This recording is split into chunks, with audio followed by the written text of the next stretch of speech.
Hello and welcome to another Phase 5 phonics lesson.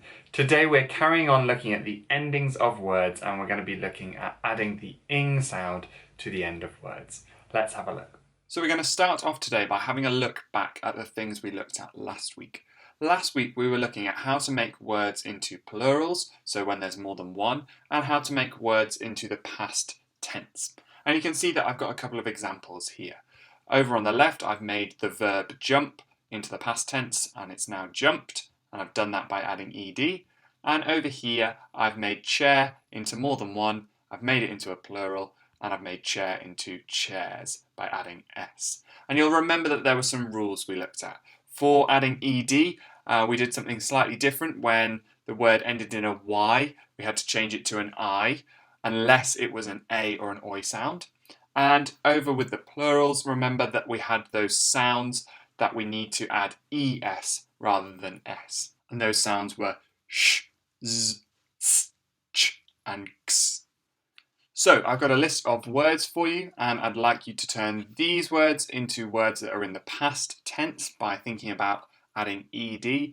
And over here, I would like you to change these words into plurals by thinking about adding s or es. So give yourself a few minutes to have a go at those. Click pause here and click play when you're ready to go through the answers. Well done for having a go at those. It's a bit tricky sometimes to think back, so if there's any that you don't get quite right, just pause the video and correct them. Write the correct answer next to your answer, and that'll help your brain to really remember. Let's have a look at these answers then. We'll start off with our past tense words. So we turned move into moved. Now, it already had an E on the end, so all we needed to do was add the D. Walk into walked was nice and easy. We just added ed. Copy into copied. Well, we had to change that Y at the end into an I before we added the ed. And same for cry into cried. We had to change the Y into an I. Down here we had play, which became played. However, because we had an A sound, the A and the Y were working together, we don't change it into an I. So look, it stays as a Y there before we add the ed. Let's have a look at these plurals. Cat became cats. That was easy, we just added an S on the end. Wish became wishes. And notice here we had the ending of wish was the sh sound, and so we had to add es. Table became tables, and although that looks like we've added es, actually the E was already there, we've just added the S. Trick becomes tricks, that's nice and easy, we just add an S. And class becomes classes, and we had to add es because the word ended in the s sound.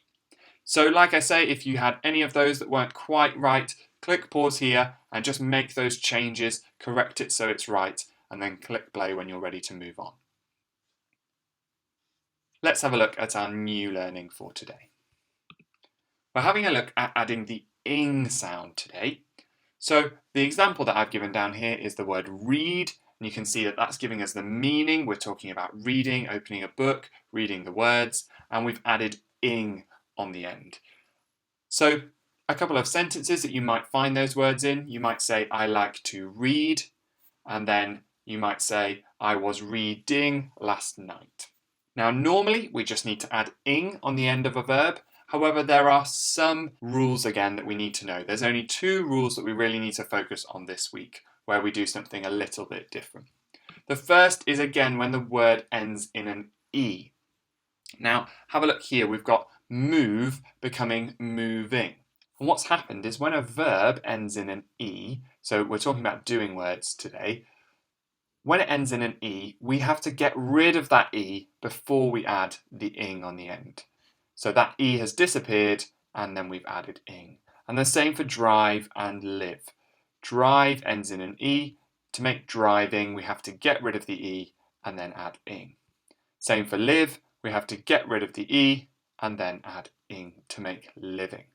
So that's the first rule. Words ending in an E, we need to get rid of the E before we add ing. Now this rule sounds a little bit complicated. This is the second one, but it's actually quite simple. We do something a bit different when a word ends with a short vowel sound and then a consonant. Let me explain what that means. It's where we have an a, I, o, or e. So those are short sounds made by vowels, so the letter A, E, I, O and U. When we have one of them followed by a normal letter, a consonant that's making a hard sound. And when we have this combination, have a look what happens. So this is the word hit, and you can hear that it's got a short vowel sound, I, and then a consonant, t, I, t, two short sounds. And you can see that the T, the letter T, making the T sound, has been doubled before we add the ing. So we now have two of the letter T. Same for shop. Have a listen. We've got the O, which is a short vowel sound, and then P. And that becomes shopping, and you can see that we've had to double the P. We've had to double that last letter. And again for shutting.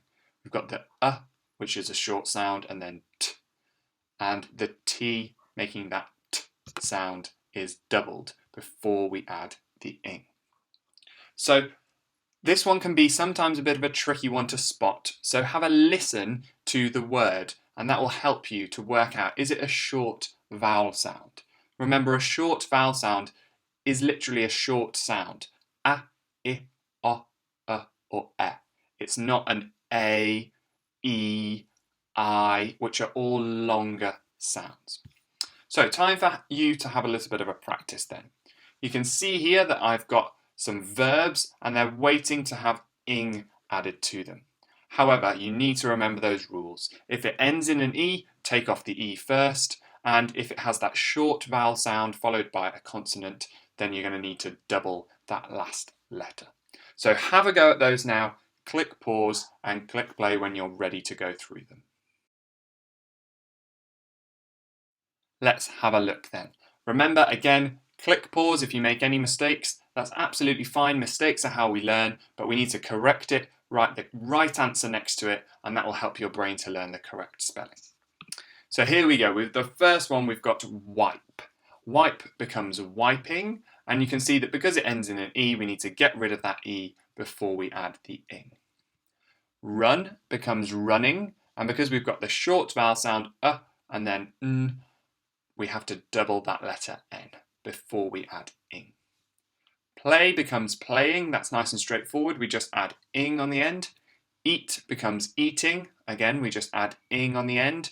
Walk becomes walking, again that's a lovely simple one, we just add ing on the end. Cut becomes cutting, but notice we've had to double that letter T because we've got a short sound there. Move becomes moving. Notice we've got an E on the end of move, so we have to get rid of it before we add ing. Arrive becomes arriving, and that's the same. We've had to take off that E before we add the ing. Sit becomes sitting, and that's another one with a short vowel sound, so we have to double that letter T. Sit becomes sitting, and stroke becomes stroking. And you can see that because it ends in an E, we've had to get rid of the E, and then we've added our ing. Well done on having a go at all of those. If you'd like an extra challenge, have a go at thinking of some of your own verbs, some of your own doing words, and see if you can add ing to them, and see if yours follow the rule as well. But that's it for now, we'll leave things there. Well done on finishing another phonics lesson. Have a great week, and I'll see you again for the next one on Friday.